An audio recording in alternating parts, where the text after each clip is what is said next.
tecnólogo en electricidad del Instituto Superior de Tecnologías Apropiadas INSTA, ingeniero automotriz por la Universidad de las Fuerzas Armadas de ESPE, máster en ecoeficiencia industrial con mención en eficiencia energética de la Universidad Internacional SEC.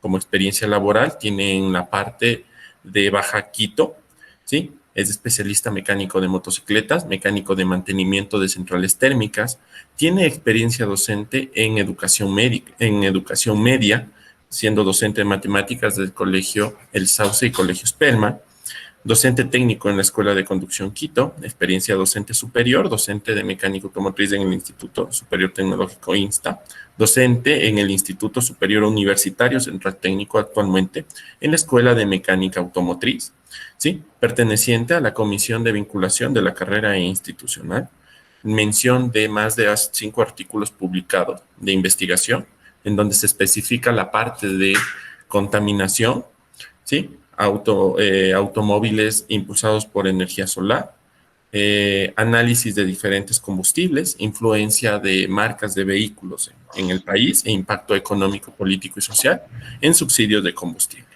Tiene un libro publicado, participación en un libro de guía de estructura científica con la editorial Compact. Esta es un poco la reseña del docente que nos va a impartir este pequeño webinar. José, queda la parte de tus manos. Nuevamente todos sean bienvenidos. Muy bien, compañeros. Muy buenas tardes. Vamos a dar inicio el día de hoy con el webinar acerca de la evolución de la movilidad y transporte terrestre. Principalmente me gustaría partir en este webinar hablando de la importancia y de cómo se ha dado desde el inicio de la historia de las personas el transporte. Porque necesariamente es algo intrínseco, una propiedad de la persona, la necesidad de poder movilizarse desde un punto hacia otro.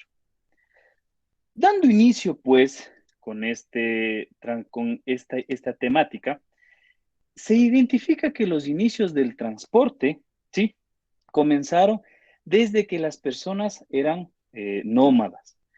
Primero se trataba de movilizarse hacia donde se encuentre mayor cantidad de alimentos y poco a poco esto, alrededor de 100.000 años que se comenzaron con los humanos modernos a formarse las primeras ciudades, dio lugar a los primeros asentamientos. Esto ha dado lugar a la forma que tenemos prácticamente en base actual. Es importante el transporte ya que permite el intercambio entre diferentes ciudades con todas las mercancías que se lo puede hacer. Cabe destacar también que el transporte inicialmente fue realizado únicamente por caminar, fue realizado únicamente de forma individual por las personas. Pero la importancia del intercambio de diferentes mercaderías y el poder ser eficiente en esto permitió que poco a poco se idee las personas diferentes formas para transportar mayor peso, para de esta manera lograr satisfacer las necesidades que se tienen, ¿no? Como se puede apreciar en estas imágenes, pues las primeras ciudades un tanto rústicas también comerciaban principalmente con otros pueblos a través de puertos. Ahora, es importante recalcar esto por la importancia del transporte en la actualidad. El intercambio de mercaderías fue lo que propició las mejoras en el transporte. Y aquí tenemos algo muy interesante, ¿no?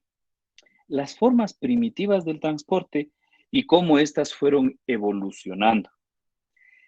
En la charla del día de hoy vamos principalmente a identificar las características del transporte terrestre, ¿sí? Eso es lo que vamos a tomar en cuenta, principalmente que se propició en base a la invención de la rueda, ya que no es una forma que se encuentre normalmente, que se encuentre en estado natural, pues se cree que fue un invento. El transporte marítimo es tan extenso que requeriría, de igual manera, de un análisis muy especializado y muy detallado. Como primera parte, se debe considerar que la rueda es la que ha propiciado la forma actual de transporte, pues la rueda se define como una pieza que gira sobre su eje y tiene una ventaja principal porque permite mantener el movimiento sin necesidad de aplicar mucho trabajo. En el mundo del transporte, la llegada de la rueda dio lugar a nuevas posibilidades. Y pues básicamente esas son todas las ventajas que se llegue a tener en la actualidad, diferentes formas, medios de transporte que principalmente han basado su evolución en la rueda, ¿no? Y facilitó el traslado de mercadería. Desde su invención, la rueda ha tenido cada vez más usos, inclusive en la actualidad. Tenemos usos en la parte técnica, en la parte de transporte, y es una cantidad extensa de usos que básicamente no han evolucionado desde la forma propia de la invención de la rueda, sí han mejorado en materiales en cuanto a aplicación. Los descubrimientos arqueológicos del periodo paleolítico, que son alrededor de 75.000 años atrás, parecen indicar que el hombre primitivo sabía que la manera más fácil de mover un objeto pesado era hacerlo rodar. Entonces, este elemento que ha facilitado la característica actual de transporte tiene bastante historia ya. Sin embargo, el uso de los gráficos de tabletas de arcilla antigua muestran que las ruedas para transporte recién han aparecido en los tornos de alfarería en la Mesopotamia y en el territorio del actual Irak. Miren, la rueda permitió la revolución en sí del transporte. Sin embargo, las carretas, el caminar, la tracción animal fue básicamente el común denominador hasta la época de la revolución industrial. Prácticamente en la época de la revolución industrial, nosotros podemos apreciar cómo ha mejorado de una forma exponencial la tecnología y las características del transporte, con estas dos imágenes bastante interesantes que nosotros podemos ver aquí, de una locomotora movida por una máquina de vapor y del primer vehículo accionado de igual manera por una máquina de vapor. Y si nosotros analizamos cómo ha ido cambiando el transporte desde la época de los nómadas, desde el inicio, nosotros identificamos que en estas ciudades, entre 7.000 y 5.000 años antes de Cristo, tenían ya las ideas propias del uso de la rueda. Luego, la locomotora permitió la masificación del transporte de personas y mercaderías en 1804. Y la forma moderna de transporte prácticamente podría entenderse desde el 29 de enero de 1886, pues Carl Benz, quien unió todos los inventos, todo el motor, la carrocería y todo lo demás, hizo posible la invención del vehículo moderno. Ahora bien, si nosotros tomamos en cuenta esas características y resaltando también las fechas en las que los motores de combustión interna comenzaron a desplazar a los motores de vapor, tomamos en cuenta una evolución bastante interesante que ha tenido el vehículo. En 1876, Nicolás Otto inventó el primer motor eh, que utiliza gasolina, el motor de ciclo Otto. El ingeniero alemán Carl Benz tuvo una idea de utilizar combustible que no sea tan refinado, combustible que sea mucho más económico y que produzca un trabajo mucho más fuerte también. Y en 1886 constituyó, ¿no es cierto?, lo que corresponde al vehículo actual. En 1888, mire, aquí ya comenzamos con un dato interesante. Es acerca de la invención, construcción del primer vehículo eléctrico Luego tenemos el vehículo en la forma actual, fue vendido por Daimler, actual Mercedes-Benz, en 1892. Luego de esto se masificó un poco el tema de las factorías.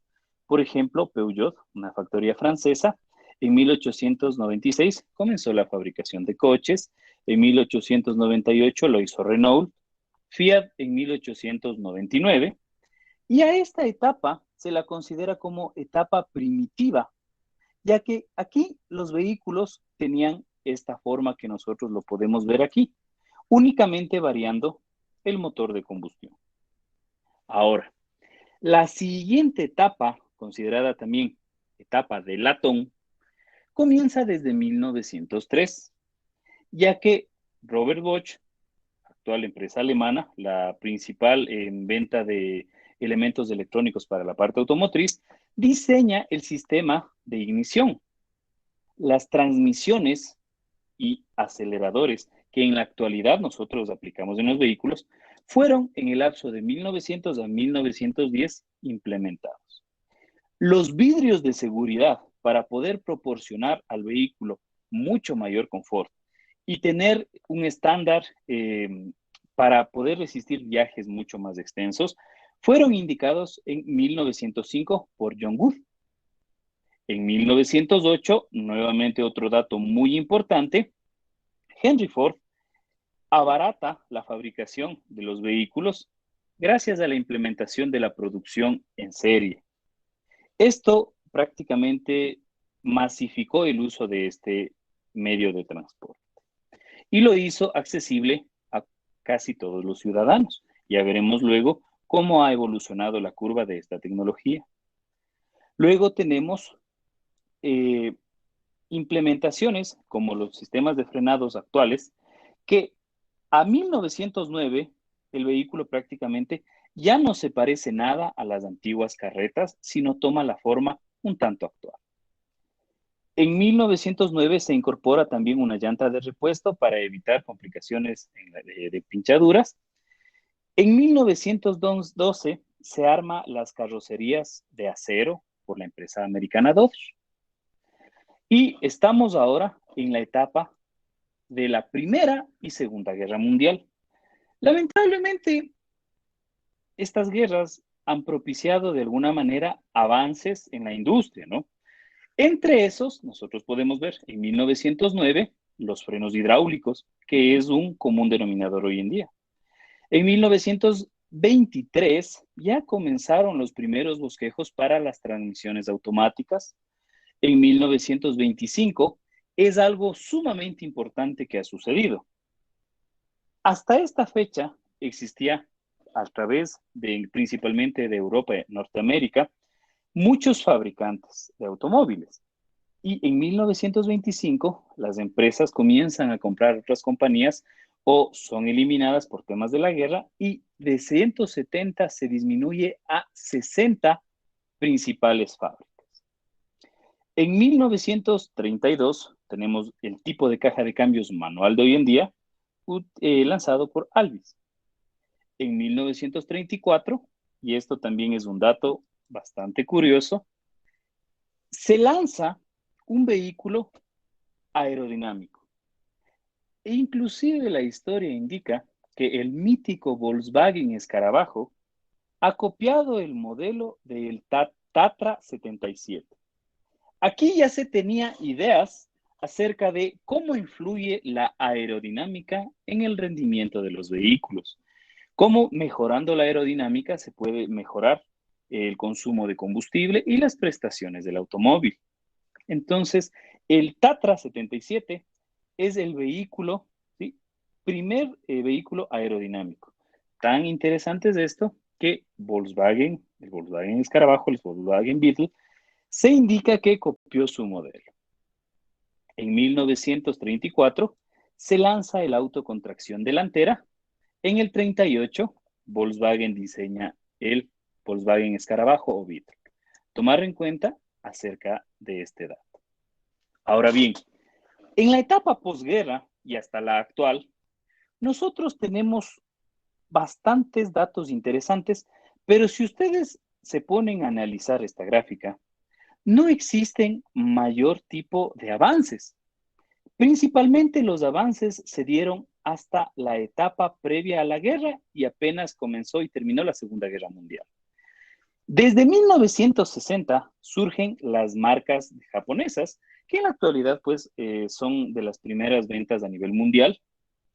En 1964 tenemos el inicio de los muscle cars americanos.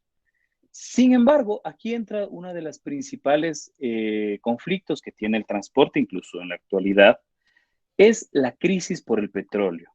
Este denominado oro negro, ese combustible fósil que tantas complicaciones trae, ya comienza a hacerse notar en 1973. Para los años 70 y 80 aumenta enormemente las ideas en seguridad. Inclusive Volvo, quien diseña los cinturones de seguridad actuales, no pone patente para que todos los fabricantes logren utilizar esa tecnología y se salven más vidas. Un diseñador muy interesante en 1980 creó una tendencia que inclusive en la actualidad de alguna manera algo sobrevive. Trabajando para Dodge, Lee Iacocca diseña o aplica el concepto de las minivan, vehículos sumamente espaciosos y familiares, que para los años 2000 han evolucionado a lo que hoy día se conoce como los SUV. En la actualidad, pues, si usted va a algún parqueadero de algún centro comercial, de alguna plaza, es muy común que 3, 4 de cada 10 vehículos sean SUV. Y pues, aquí me he permitido poner el nombre de esta empresa porque es muy sencillo encontrar información por complicaciones de precio de los combustibles, por complicaciones de cambio climático. Aquí aparecen bosquejado con una fuerza enorme los vehículos eléctricos que inclusive en la actualidad los podremos revisar. Miren, en esta imagen, en donde tenemos al Toyota Corolla, el vehículo más vendido de la empresa japonesa, se pueden apreciar imágenes desde el primer Toyota de 1966 hasta un Toyota Corolla de 2013, tomando en cuenta que luego hubieron un par de actualizaciones. Sin embargo, conforme la evolución de la línea de tiempo, una pregunta que puede ser para cada uno de ustedes. ¿Ha existido realmente evolución últimamente en la parte automotriz? Miren, estos eran los vehículos, la primera Ford F-150 que se diseñó. Esta es la Ford F-150 de la actualidad, tomando en cuenta los fabricantes americanos. Y últimamente estamos con una tendencia hacia este punto de acá, hacia una movilidad eléctrica. Es importante tomar en cuenta este tipo de tendencias, este tipo de cambios que surgen en el mercado, de la demanda de las personas, de la concientización del cambio climático y sus efectos, porque realmente se puede revolucionar a toda la industria automotriz, toda la industria del transporte, que analizaremos con datos, es una industria sumamente extensa, que emplea mucho capital a muchas personas. Ha habido, sin embargo, en los últimos años, evolución. Una pregunta interesante, ¿no? Ahora, ¿qué tan importante es identificar si es que hemos tenido o no algún tipo de evolución? El transporte en la actualidad, en el 2021, permite prácticamente mejorar la vida de cualquier persona, ya que nos permite movilizarnos fácilmente de un punto hasta otro con poco esfuerzo y cada vez con menos costo. Es por eso que el transporte en la economía tiene un gran peso, tal como se puede apreciar en este artículo de la revista Ecos, indica Que el transporte pesado, ojo, no estamos aquí siquiera tomando en cuenta al transporte global, tomando en cuenta el transporte individual y demás, solamente al transporte pesado, ¿sí? Complicó y generó una caída de 2 puntos en el Producto Interno Bruto del Ecuador. Y eso estamos hablando de un artículo analizado el 27 de mayo del 2021. Es decir, que el tema del transporte básicamente nos engloba a todos y todos estamos inmiscuidos en estas características y su cambiante forma, el que poco a poco consideraría yo que ahora sí estamos un poco tratando de dejar la dependencia del petróleo, es algo interesante y de lo que nosotros debemos tener especial cuidado. En este texto se puede identificar que en general el transporte, solamente considerándolo al transporte como tal de forma directa, vamos a ver aquí, genera alrededor de 15,000 plazas de trabajo de forma directa en el Ecuador. Corresponde a un 7% del Producto Interno Bruto. Y eso traducido a dinero corresponde a 2,000 millones menos en la economía que se vio afectado, por ejemplo, por el tema de la pandemia, por el tema de la cuarentena fuerte que fue dada el año anterior. Esto da la pauta de que el transporte es algo que debe analizarse 100% y uno tiene siempre que estar al día en las tendencias globales porque el cambio se está dando muy rápido. Esto ha sido publicado el jueves 27 de mayo del 2021. Es decir, esta información es actual. Quizás si no estuviéramos en el tema de la pandemia o en el proceso post-pandemia en donde se pretende la recuperación de la economía, estas cifras puedan incrementarse mucho más, como en los análisis que vamos a revisarlos posteriormente. No solamente el transporte es importante en el caso de la economía.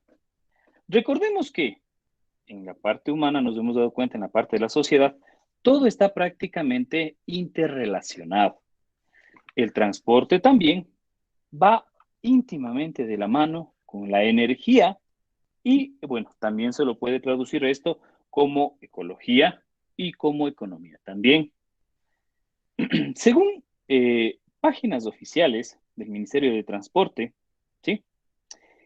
El 50% del consumo de energía del país, ojo, el 50%, la mitad de la energía que el Ecuador produce, corresponde al sector del transporte, no siquiera al sector industrial, no al sector residencial, ¿sí? Corresponde al sector del transporte. Esto es un indicador sumamente importante, ya que si es que alguna vez nosotros tenemos alguna idea de eficiencia, es genial hablar, por ejemplo, de energías renovables, es genial hablar de ahorro energético, pero la principal forma de economizar y de optimizar recursos puede ser en el consumo de energía propia del transporte, ¿sí? Luego al transporte le sigue las industrias y el sector residencial con un 14%. Aquí se puede analizar que en este estudio realizado por el balance energético del 2017 del Ecuador, la diferencia es bastante grande, ¿no? Entonces, el transporte realmente es algo que debe ser analizado por todas las implicaciones en todas las áreas que puede llegar a tener. ¿Cómo se puede apreciar en estos gráficos? Miren, en la figura 1.19, están acá, ¿sí? El consumo de energía por fuente en el 2019 puede observarse que el 98.3% de la energía del transporte, hablemos de transporte de mercancías, hablemos de transporte de pasajeros, hablemos de transporte individual, ha provenido directamente de diésel y gasolinas. Sería interesante también, pues, poder un poco ir modificando. Tomemos en cuenta que es una energía no renovable. Tomemos en cuenta las complicaciones que está produciendo el utilizar este tipo de energía, las complicaciones en la polución ambiental. Y nosotros también podemos encontrar aquí que la mayor parte en millones de barriles de petróleo, ¿sí?, se consume directamente por transporte. Mire, si nosotros buscamos tener una eficiencia energética, si nosotros buscamos tener un ahorro, que creo que es lo que en mayor grado nos puede mover a todos, e iniciamos simplemente por tomar conciencia en, por ejemplo, tener hecho al vehículo un mantenimiento adecuado, utilizar velocidades adecuadas y demás, vamos a ahorrar una cantidad bastante grande de energía, ¿no? Lo mismo sucede en gasolinas, ¿sí? El transporte genera el mayor consumo, ¿no? Tanto diésel como gasolina. Entonces, tomar bastante en cuenta estos datos. Ahora, miren, este gráfico indica las características totales de energía y la fuente que nosotros la obtenemos. El diésel corresponde al 52.7%, la gasolina al 46.6%. Fuel oil utilizado en vehículos muy grandes como los barcos, por ejemplo, utilizado para generación eléctrica, ¿sí? Es una representación mínima. La electricidad en el transporte de igual manera tiene una representación mínima, pese a que, con toda seguridad, en el próximo balance energético que se realiza al análisis de estos últimos años, con toda seguridad esto crecerá, ya que creo que todos de alguna manera hemos analizado cómo está implementándose vehículos eléctricos, scooters eléctricos, motocicletas eléctricas, con todas las facilidades. Hablamos de reducción de impuestos, de no tener restricciones en la movilidad. Un tipo de energía que no fue utilizado, un tipo de combustible que no ha sido muy utilizado para el transporte, es el gas licuado y el jet fuel directamente para lo que es transporte aéreo. Adicionalmente, en estas gráficas, nosotros podemos identificar que los consumos de gasolina, dependiendo del tipo de vehículo, y los consumos de diésel, dependiendo del tipo de vehículo, van variando. Me parece que alguien levantó la mano. Compañero, le escucho.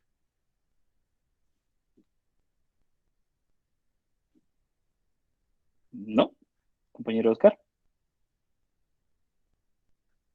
No, perdón, se me levantó la mano. Claro que sí, no hay ningún problema. Bien, mencionaba, ¿no? El consumo de gasolinas por el tipo de vehículo, aquí lo estamos analizando por porcentajes. Bueno, es bastante lógico entender que en la carga pesada, en gasolina, no es nada relevante, ¿no?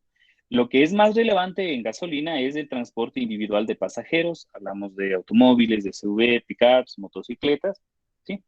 Transportes colectivos, furgonetas de gasolina no es tampoco algo muy común.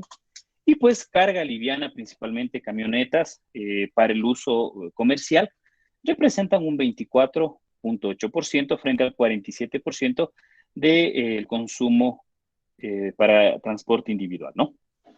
Luego tenemos el consumo de diésel. Básicamente, este combustible sí que es el 74.1% utilizado frente a lo que es carga liviana y carga individual. Es decir, las tendencias en el uso de combustibles fósiles en el Ecuador son bastante marcadas. En gasolina, los pasajeros individual, ¿no es cierto?, los viajes del transporte individual, y en vehículos diésel, principalmente lo que es carga pesada. Ahora bien, hemos analizado cómo ha evolucionado el transporte desde el nacimiento, desde la unión que tiene el transporte con las personas. Quizás en esta curva que estamos nosotros analizando aquí, ya la voy a detallar, nos indica cómo va cambiando desde la concepción de la tecnología hasta la saturación.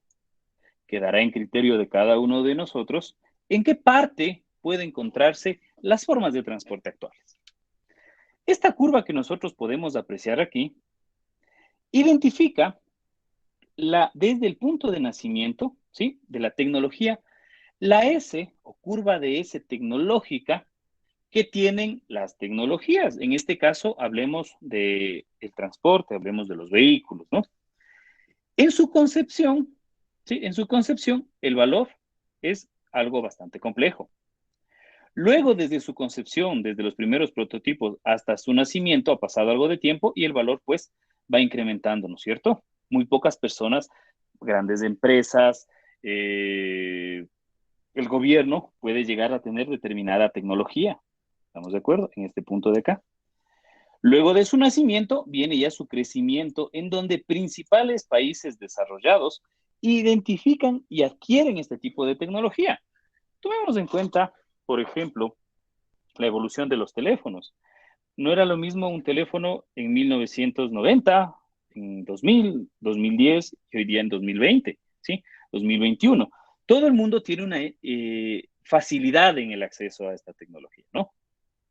En la madurez, que a mi criterio muy personal es en donde podremos estar llegando ya con el transporte, nosotros podemos ver, ¿sí?, que está cerca a un punto de saturación.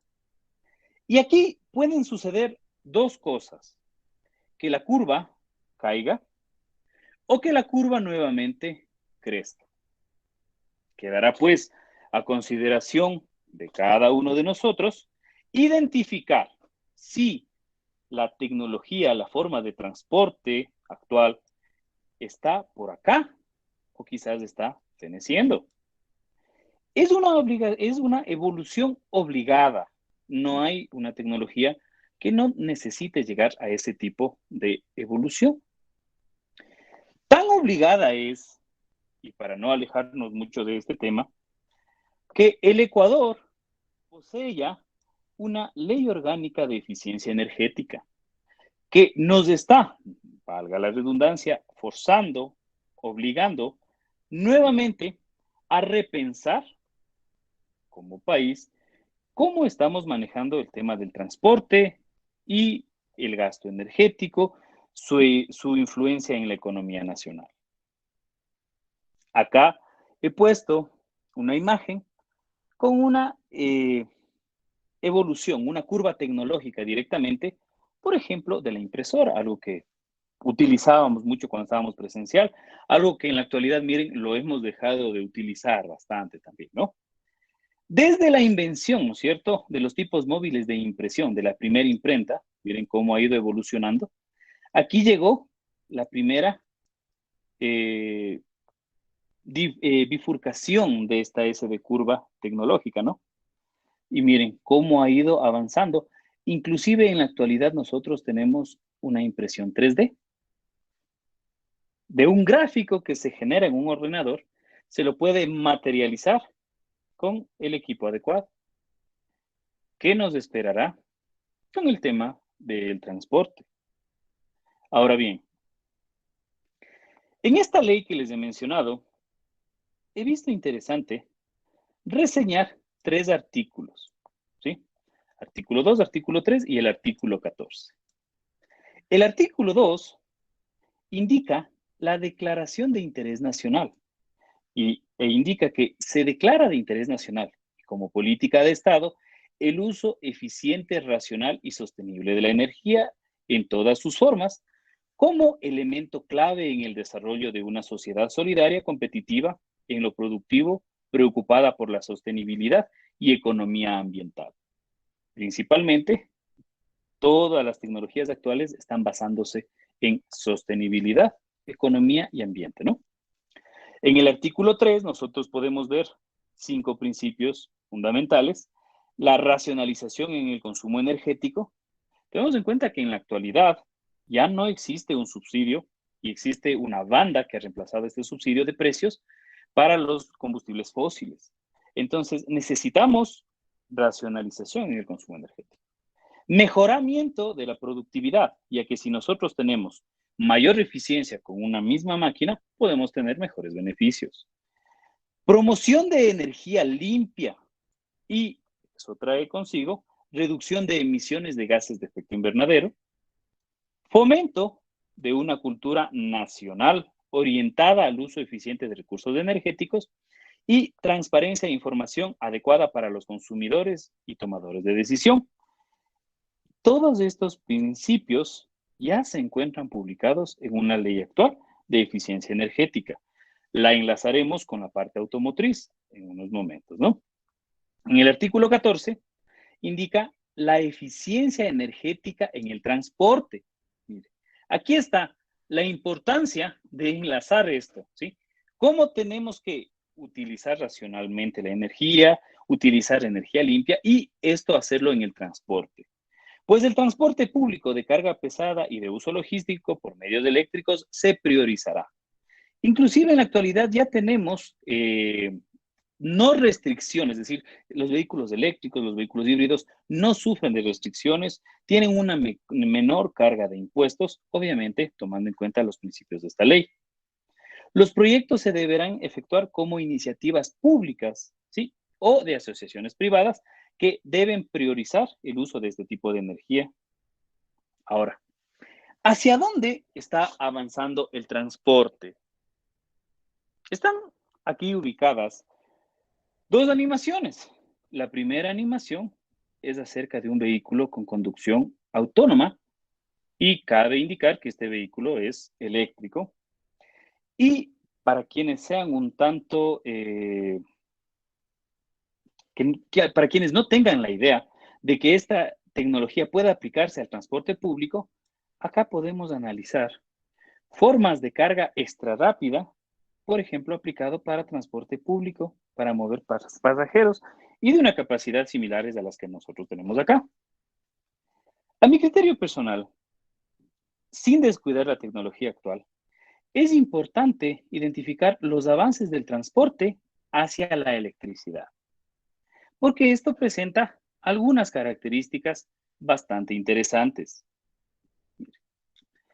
El vehículo eléctrico quizás puede ser el futuro. Quizás, porque todavía estamos revisando cuál será el siguiente vector energético luego de los combustibles fósiles. Por ejemplo, la huella de carbono en Quito, presentada en agosto del 2014, reveló que se emiten 2.8 millones de toneladas de dióxido de carbono a la atmósfera.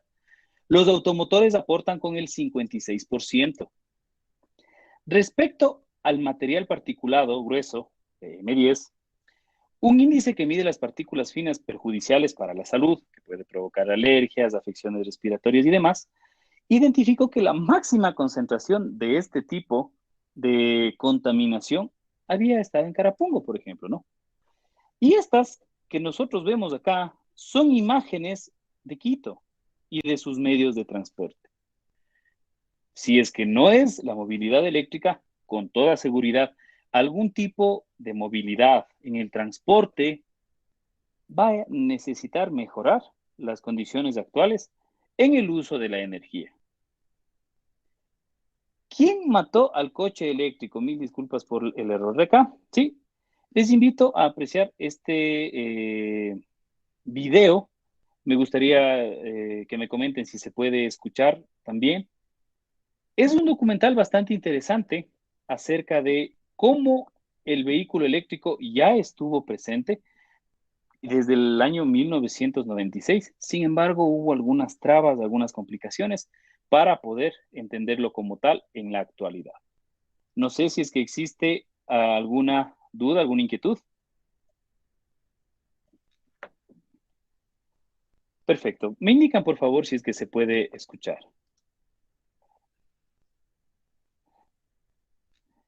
¿Se puede escuchar con calidad? No, no se escucha.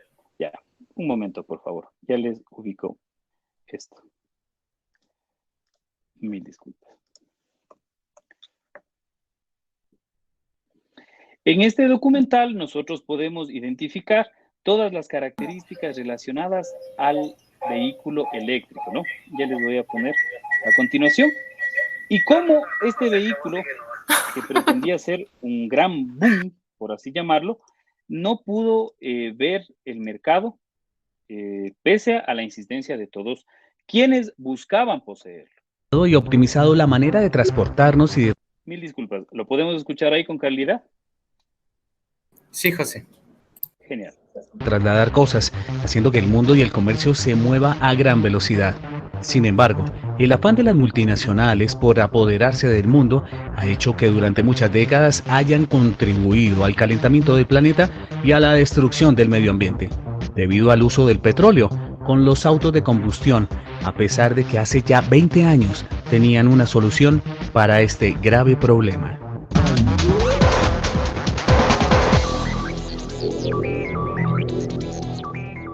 El EV1 de General Motors fue uno de los automóviles más avanzados y eficientes jamás construidos en el mundo.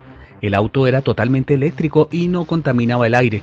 Los pocos afortunados que manejaron uno jamás quisieron dejarlo por este motivo.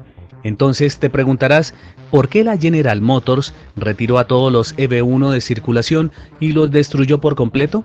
En 1990, el estado de California, agobiado por la contaminación, promulgó una ambiciosa y polémica ley conocida como la ZEV Mandatory. La ordenanza establecía que el 2% de los vehículos vendidos en California durante 1998 no debían emitir gases a la atmósfera, y el porcentaje se iría incrementando hasta llegar a un 10% en el año 2003. Además, el estado californiano ofrecía subsidios a los compradores y fabricantes de esta clase de vehículos para incentivar su desarrollo. Para cumplir con la reglamentación, a fines de 1997, la compañía General Motors lanzó al mercado su revolucionario modelo EV1. Sin embargo, al mismo tiempo, junto con otras compañías, iniciaba una batalla legal contra el estado de California en pos de derogar esta norma. Debido a ello, las 1.100 unidades EV1 fabricadas por General Motors no fueron vendidas a los interesados, sino alquiladas mediante un contrato de leasing. Eso permitió a la empresa mantener el control sobre el destino de esos automóviles y de paso jugar con los usuarios de estos vehículos que prometían salvar el medio ambiente. El EV1 fue un coche increíble. Era un sedán de 2 plazas de diseño sumamente avanzado y líneas aerodinámicas de gran personalidad y atractivo, además de numerosos accesorios de confort: aire acondicionado, levantacristales eléctricos, cierre centralizado, reproductor de CD, dirección asistida, asientos de lujo y muchos otros detalles semejantes a los de cualquier automóvil de lujo convencional. Lo raro es que la innovación aplicada en todos los aspectos de ese automóvil no era frecuente en los vehículos de entonces. Entre otros detalles de alta tecnología, contaba con un chasis de aluminio, frenos con sistema antibloqueo, control de tracción, encendido y acceso sin llaves, frenos regenerativos, control de temperatura interior programable y un sistema de control automático de la presión de las cubiertas. Claro que lo más importante del EV1 era su propulsor eléctrico. Tras una carga completa de una noche, sus 26 baterías de níquel metralhidruro, conocida con la sigla de NIMH, le permitían tener una autonomía de 225 kilómetros, con la ventaja de que en menos de 3 horas sus baterías se recargaban hasta un 80% de su capacidad. Su potente motor eléctrico le otorgaba una aceleración de 0 a 100 kilómetros en menos de 9 segundos, además de una gran ventaja sobre los autos de combustión. Las revisiones de mantenimiento estaban programadas cada 162.000 kilómetros, haciéndolo un carro excepcional. Para asegurar la operatividad de los EV1 en todo momento y en todo lugar, se instalaron en California más de 500 estaciones de recarga gratuitas, muchas de ellas ubicadas en lugares de gran movimiento como supermercados y estadios deportivos. Los EV1 fueron alquilados a usuarios particulares y también a algunas celebridades como Mel Gibson y Tom Hanks, y todos compartían la misma pasión por un magnífico automóvil con el que estaban absolutamente maravillados. Pero mientras los felices usuarios disfrutaban de sus vehículos, la disputa legal seguía su curso. Finalmente, la presión de los lobistas de las automotrices y el desdén del gobierno de George Bush por el asunto, al parecer debido a sus vínculos económicos con las compañías petroleras, terminaron forzando al estado de California a modificar el ZEV Mandatory en favor de la ZEV Regulatory, una normativa mucho menos exigente y estricta que tendía a favorecer a los vehículos híbridos o preferiblemente que utilizaran biocombustibles. Fue así que en el año 2004, y a pesar de las airadas protestas y reclamos de los usuarios, General Motors retiró de circulación a todos los EV1 para luego destruirlos por completo y dejar sus restos en un depósito de chatarra en el desierto de Arizona. La movilización de los usuarios, que incluso ofrecieron pagar lo que sea para retener sus automóviles, resultó insuficiente contra el poder de General Motors y otras automotrices que habían fabricado vehículos eléctricos y que tomaron la decisión de desmantelarlos tras la modificación de las normas californianas. Solo pocas unidades con su revolucionario sistema de propulsión removido se conservan en algunos museos. Las verdaderas causas de esta decisión jamás se dieron a conocer. En su momento, General Motors argumentó que a pesar de los subsidios con cada EV1 producido, la empresa perdía grandes cantidades de dinero, lo que era de esperarse dada su limitada producción. Una fabricación masiva de unidades EV1 claramente podría haber revertido esta situación. Los medios periodísticos sobre economía y negocios calificaron de fallo catastrófico a todo el proyecto EV1, sin prestar atención al clamor de centenares de usuarios que estaban literalmente enamorados de ese auto. Además, la promoción del EV1 fue escasa y tanto su alquiler como su destrucción se hicieron con la mayor discreción posible, de manera que un gran número de ciudadanos norteamericanos aún ignora por completo la existencia y desaparición de este automóvil. Tal vez la mayor reflexión que nos deja el fallido proyecto EV1 es la confirmación de una fuerte presencia de intereses políticos y económicos que se empeñan en continuar explotando al máximo los decrecientes recursos petroleros, sin importar las consecuencias, al mismo tiempo que perjudican y retrasan la aparición de tecnologías alternativas que incluso podrían resultar más eficientes y menos contaminantes. ¿Y tú qué opinas? Este fue otro de los grandes complots de las multinacionales y los gobernantes para seguir haciéndose ricos,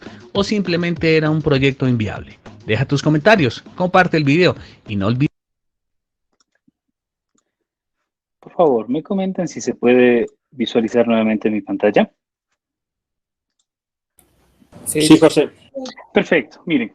Entonces, ya existe, principalmente en la actualidad, ese cambio de paradigma de las personas de el uso de vehículos eléctricos, pero todavía consiste algunas complicaciones en esta evolución en el modelo de transporte.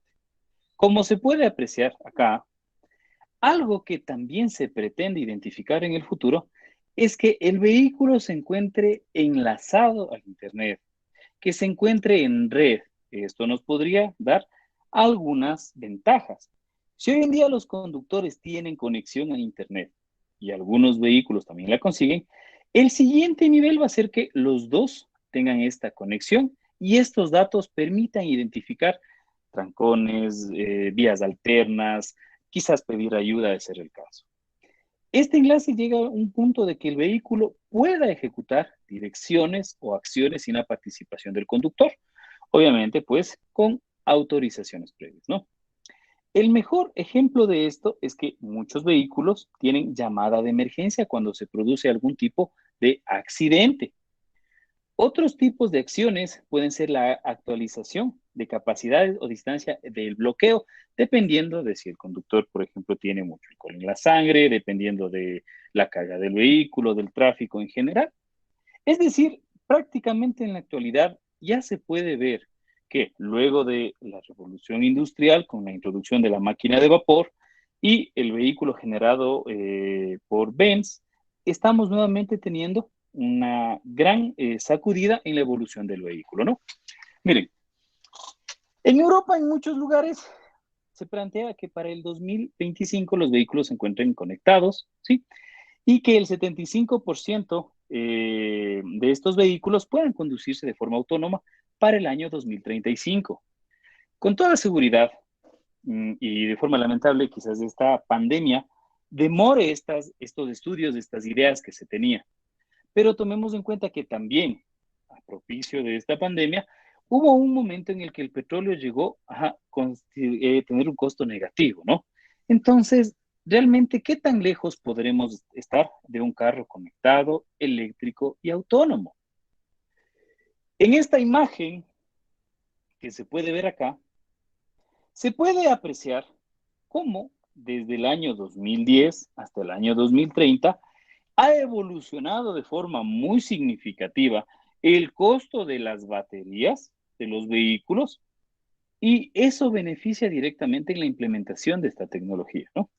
En el 2010, un kilovatio hora en una batería de vehículo, ¿sí? Estaba alrededor de los $900. En el 2021, alrededor de $220 el kilovatio hora. Y si, tomando en cuenta que este es un análisis bastante conservador, analizamos qué sucederá alrededor del 2028, podemos identificar que puede llegar a un poco menos de la mitad. Como se ve ahí, alrededor de $100 el kilovatio hora, ¿no? Miren, nuevamente, esta es una estimación conservadora y generalmente las estimaciones conservadoras, pues siempre tienen un margen de error, ¿no? Ahora, analicemos esto al panorama del Ecuador, el panorama 2021 del Ecuador. Esta ficha es de un Nissan Leaf que tiene un motor eléctrico con un consumo de 40 kilovatios de hora. Es un vehículo bastante interesante, como lo podemos ver acá. Ya se encuentra en la venta a nivel nacional, ¿no? Con un costo de alrededor de $40,000. Entonces, ¿cuánto costaría con la estimación identificada acá las baterías de este vehículo en la actualidad? Pues alrededor de $8,800. Ahora, debemos considerar que estos vehículos ya no van a requerir de un mantenimiento. En sí, las condiciones de mantenimiento preventivo van a disminuir, como lo pudimos apreciar en el video.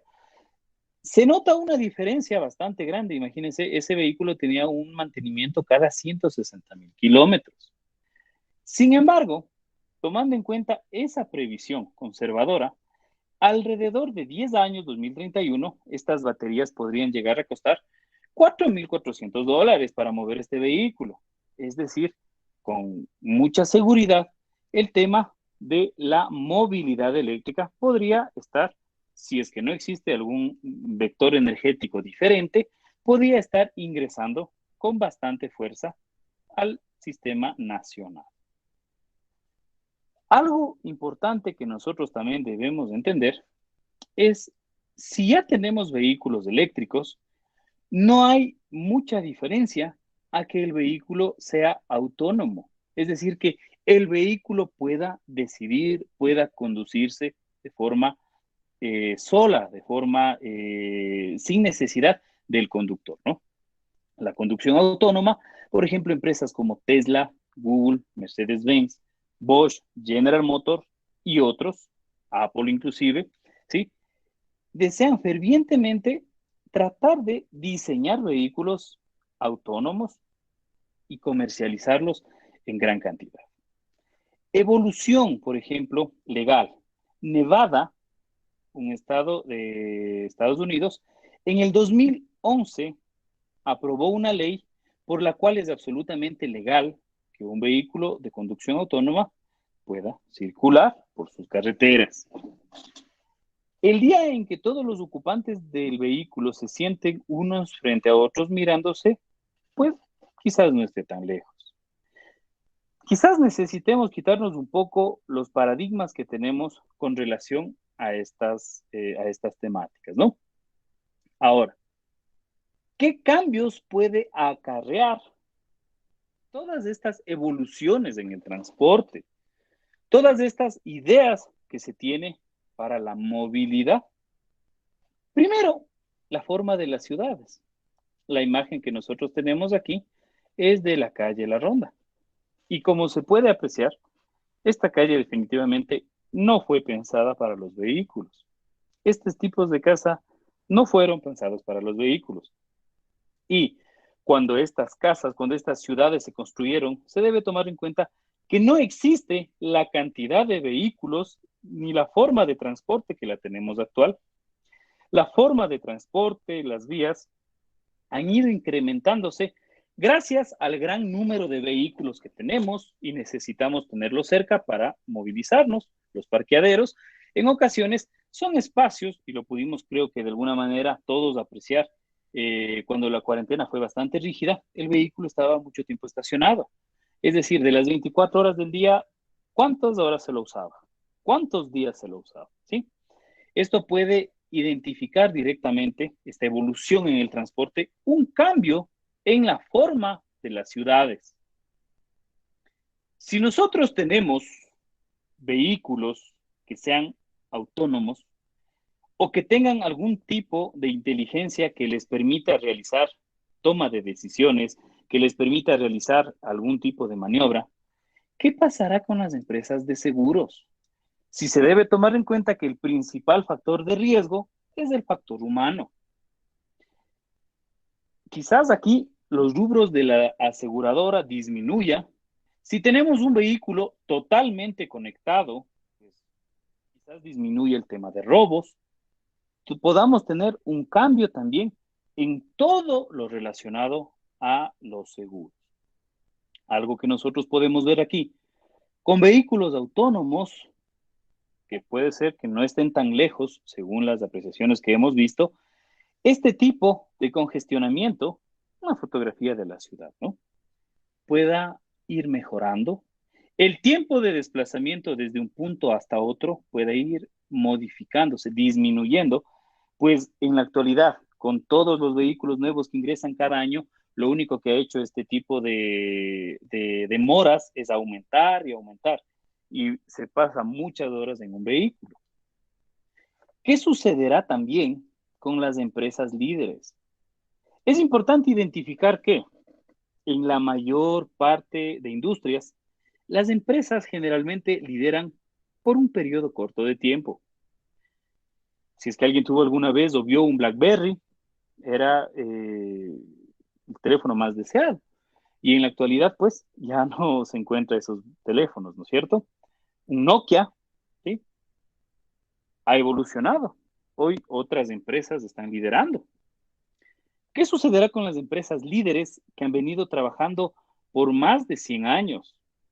Chevrolet, Ford, ¿sí? Las empresas japonesas que en los años 60 aparecieron, Toyota, Mazda, Honda. Puede haber aquí también un gran cambio en los líderes del segmento relacionado al transporte. ¿Y qué sucederá con la industria petrolera? Es algo que también nos deja con una inquietud interesante, ya que el país, por ejemplo, depende bastante su presupuesto de la comercialización de este mineral, ¿sí? De esta energía no renovable. ¿Qué sucederá con toda la industria relacionada al petróleo? Entonces hay que tomar en cuenta todos estos cambios y lo mejor que podemos hacer es siempre identificar, prepararnos y estar a la par de la evolución que ya la estamos viviendo. Ahora bien, no solamente tenemos ahora ya vehículos que se manufacturan por las empresas tradicionales. En la actualidad se puede encontrar Nissan, tiene, por ejemplo, tecnología para su radio de Apple, de Google, de Microsoft, etcétera. En la actualidad, las empresas están uniéndose, investigando entre sí, incorporando esta innovación para poder todo esto hacerlo posible. Y recordemos la curva de la evolución tecnológica, va a llegar algún momento en la que se masifique, como sucede, por ejemplo, con la electricidad. Quizás hoy en la actualidad la energía principalmente más utilizada es la energía eléctrica. Todos la hemos visto alguna vez. Acá se ha puesto una imagen de una empresa, Tesla, para ser específico, que ya ubica paneles solares para, con energías renovables, poder cargar un vehículo. Y aquí están los accesorios que lo permiten. Es decir, ya estamos viviendo, a mi criterio personal, esta evolución en el transporte. Quizás tome un poco más de tiempo, quizás esta pandemia nos haya frenado, claro que puede ser, pero algo que también es realidad, es necesario una evolución un poco más real, con algo más de velocidad, y como se puede ver, ya se está dando. Ahora, algo de lo que todos quizás nos estamos preocupando, estamos comentando este momento, es acerca de la complicación para la carga. En la parte americana, en Norteamérica, se puede apreciar todos estos puntos rojos que inclusive están en México, ¿sí? Están en México ya, no hay entonces tanta diferencia como se puede uno pensar, ya ubicados, ojo, propios de la empresa, de esta empresa de vehículos eléctricos. Si tomamos en cuenta que quizás diferentes iniciativas privadas o gubernamentales que busquen con el tiempo una eficiencia en el transporte, una evolución en el transporte terrestre, pueden ir implementando muchas más electrolineras, porque no es una diferencia tan absurda con relación a la estación de recarga de combustible convencional. Entonces, estos mapas puedan quizás llegar a pintarse en su totalidad de rojo, ¿no? ¿Qué sucede con el tema del Ecuador? Las electrolineras aquí en Quito. Ubiquémonos en nuestra realidad ahora. Pues en el Ecuador ya existen electrolineras, como se puede apreciar, principalmente en Quito, superamos el número, luego en Guayaquil, algunas en el centro del Ecuador, en Ambato, y para la parte del sur no hay aún mucha de esta tecnología. Y en Quito existen un poco regadas principalmente en locales comerciales, en centros comerciales, en donde le permiten cargar al carro. Entonces, poco a poco se está evolucionando. Lo importante es que ya se lo está haciendo. Y en muchas ocasiones lo más complicado es tener la primera idea y poder llevarla a cabo. Quizás luego diferentes iniciativas lo sigan haciendo con mucha más velocidad, lo sigan trabajando de mejor manera y vivamos esa nueva evolución del transporte, algo tan necesario y tan unido a la forma, al propio ser humano. Claro está que existen cosas que se deben evitar. En la actualidad, aún no estamos totalmente preparados. Y quizás estas imágenes lo dicen muy claro, ¿no? Tenemos vehículos eléctricos con una autonomía pobre, es verdad. Tenemos vehículos eléctricos que no logran encontrar estaciones de carga, por ejemplo, que no pueden abastecerse y miren lo que se puede apreciar ahí, ¿no? Necesitamos de alguna manera aún de este combustible fósil para poder transportarnos, para poder recargar. Estas cosas pueden evitarse, como se lo ha hecho, con una planificación adecuada. Quizás si no se salta a un transporte eléctrico, lo podamos hacer un transporte por hidrógeno u otro tipo de forma en la transportación. Pero no es menos cierto que en los últimos años no ha existido una evolución propiamente significativa. Posibles soluciones actuales. Muchas personas piensan que quizás si los precios del combustible siguen subiendo, si tenemos complicaciones, impuestos para los vehículos de combustión interna cada vez más grandes, no podamos hacer nada y tengamos que simplemente no comprar un vehículo eléctrico por su costo, por sus complicaciones. Sin embargo, las imágenes también muestran algo interesante. Vehículos icónicos, como por ejemplo el Volkswagen Beetle o Escarabajo, ¿sí? O un Chevrolet Camaro, han sido transformados a una energía eléctrica, ¿no? Simplemente esta charla de hoy día busca es generar una idea de la evolución que nosotros estamos viviendo en la tecnología, identificar que no solamente el vehículo últimamente cambia el equipamiento, que tenga un radio de pantalla, sino que la forma, la energía con la que el vehículo se mueve siempre tiene que ir avanzando, modificándose, igual que las demás tecnologías, ya que por mucho tiempo las mejoras han sido principalmente en el confort del ocupante. Eso sería la charla del día de hoy. Muchas gracias. Me gustaría, de ser el caso, responder algunas preguntas, alguna participación con ustedes, por favor.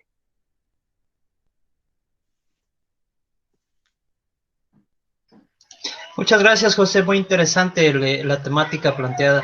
Yo sí quisiera saber si es que tú tienes alguna estimación o conoces en qué tiempo los automotores que utilizan gasolina pasarán a ser parte de los museos.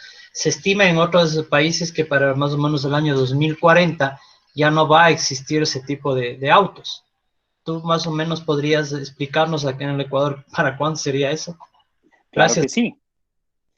Según la ley de eficiencia energética, que ya está aprobada en el Ecuador, ¿no? Según esta ley de acá, se planteaba alrededor del año 2025 que los vehículos de transporte, los vehículos, los buses, digamos, que se mueven en la ciudad, por facilidad de conexión y por diferentes tecnologías, sean totalmente eléctricos. Sin embargo, consideraría yo que ha quedado un poco sin piso el tema de esta meta, muy ambiciosa, por cierto, justo por el tema de la pandemia. Y poco a poco consideraría yo que alrededor de, igual que la tendencia internacional 2035-2040, se busca que los vehículos en general sean directamente eléctricos, ya que muchas factorías de vehículos están anunciando que producirán motores eléctricos o híbridos únicamente ya. Quizás respondí la pregunta con eso.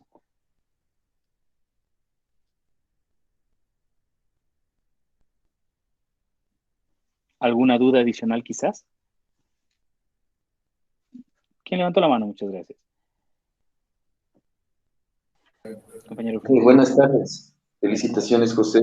Excelente exposición. Una inquietud en cuestión de costos.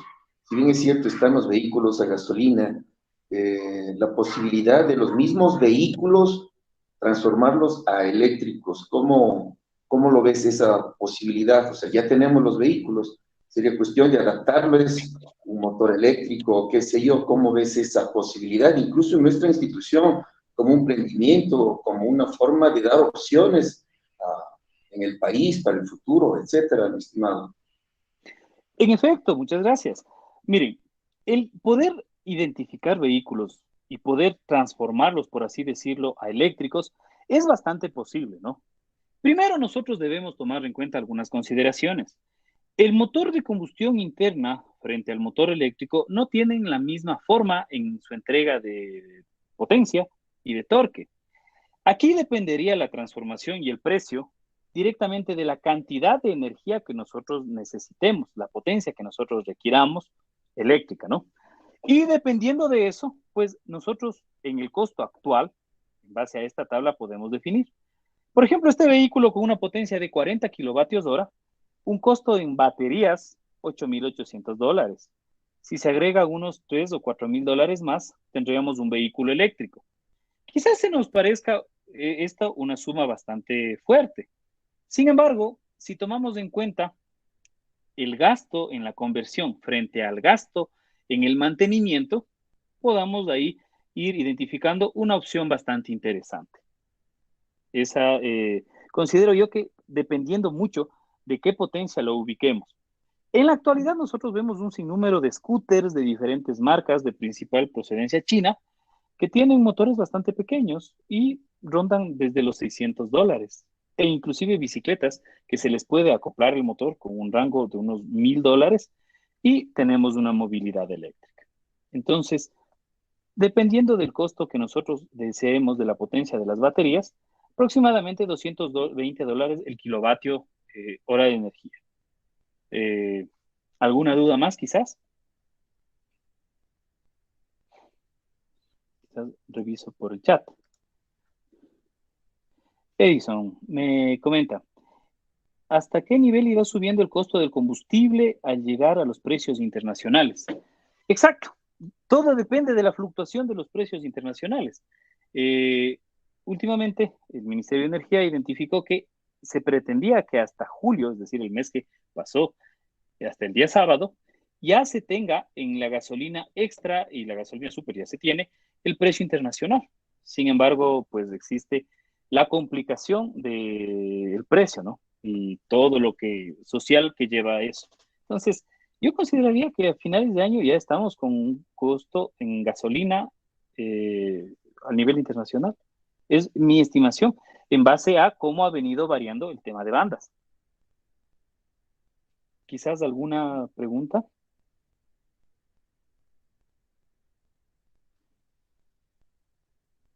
¿Alguna duda quizás? ¿Alguien?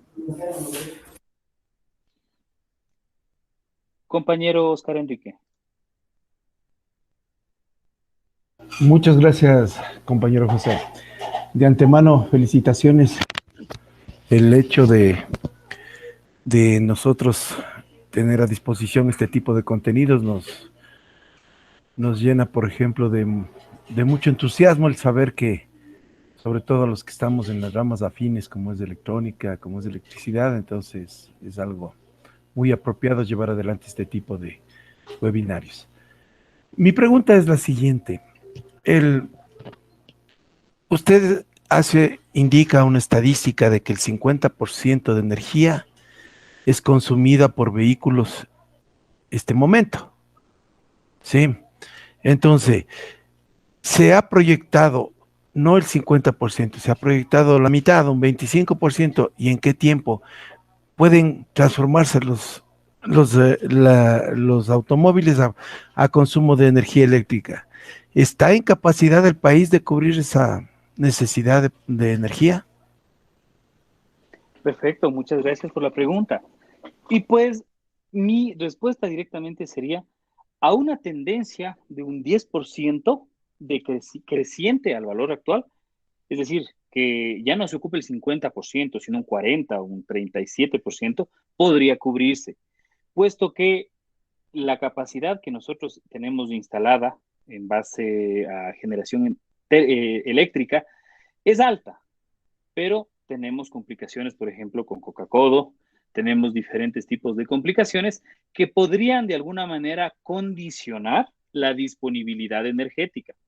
Adicional que se debe tomar en cuenta que la mejora de vida de las personas está directamente relacionado al consumo de energía. Es decir, que si de aquí a unos años tenemos una mejora en nuestra calidad de vida, consumiríamos mucha más energía y ese espacio que podría utilizar el vehículo, pues quedaría rebajado por el aumento de consumo de energía de las personas. No sé si he respondido a la pregunta, quizás. ¿Alguna pregunta adicional?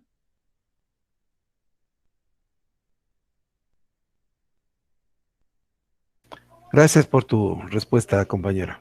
Claro que sí, muchas gracias. José, no es una consulta, pero se le recuerda a los participantes que deben llenar la parte del form que está en el chat de la presentación. ¿Sí? Bien, bueno, quizás alguna pregunta adicional. Si no, pues espero haber contribuido con algún conocimiento, con algunas ideas adicionales relacionadas a estas características, ¿no? Me gustaría simplemente tomar en cuenta que el cambiar de paradigma en el pensamiento que tenemos, quizás en la evolución del transporte. Todo cambio va a conllevar diferentes molestias, pero quizás sea para una mejora para todos. Eh, otra forma en la que realicemos nuestro trabajo, ¿no? Una pregunta adicional, aquí me comentan, ¿por qué los motores que son turboalimentados necesitan utilizar gasolina súper? Principalmente eso se debe a la relación de compresión que tienen. Mientras mayor es la relación de compresión, necesitamos un combustible de mayor calidad, de mayor octanaje en este caso, y la gasolina súper permite directamente mejores prestaciones en cuanto a la resistencia en la compresión que nosotros tenemos, ¿no? Parece que algún compañero más levantó la mano.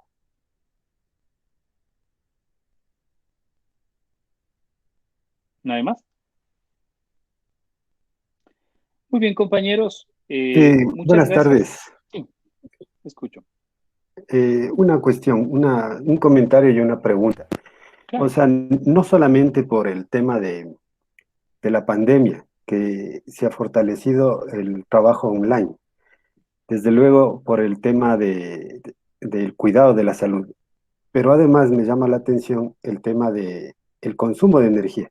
En el caso de que para movilizarnos necesitamos utilizar el auto.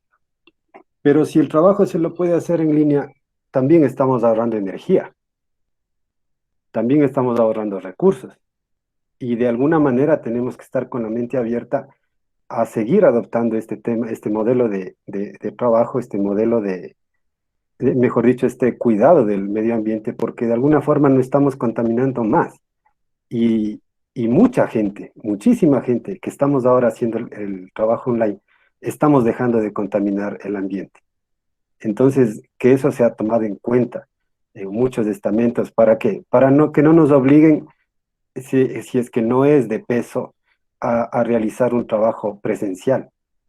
Desde luego, en el tema de las clases, yo estoy en el área de mecánica industrial, entonces las clases prácticas sí se pueden realizar, se deben realizar la parte práctica en forma presencial, pero el resto de materias, el resto de asignaturas en las que se puede hacer online, pienso que sí debemos estar abiertos al ahorro de energía en este aspecto, a más del cuidado de la salud también. Ese es mi comentario, José. Claro que sí, muchas gracias. Muy valioso su comentario. ¿Alguna participación adicional? Bueno, compañeros, muchas gracias también a ustedes por la atención prestada. Es un tema, igual que lo he venido trabajando, que me llama bastante la atención. Por el día de hoy, por esta conferencia, de mi parte, eso sería todo. Dejo de compartir la pantalla. No sé, Darío, quizás alguna indicación. No, José, eso sería todo. Agradeciéndote por tu valiosa participación y excelente presentación realizada. Hasta aquí tendríamos la parte del webinar. Muchas gracias a todos.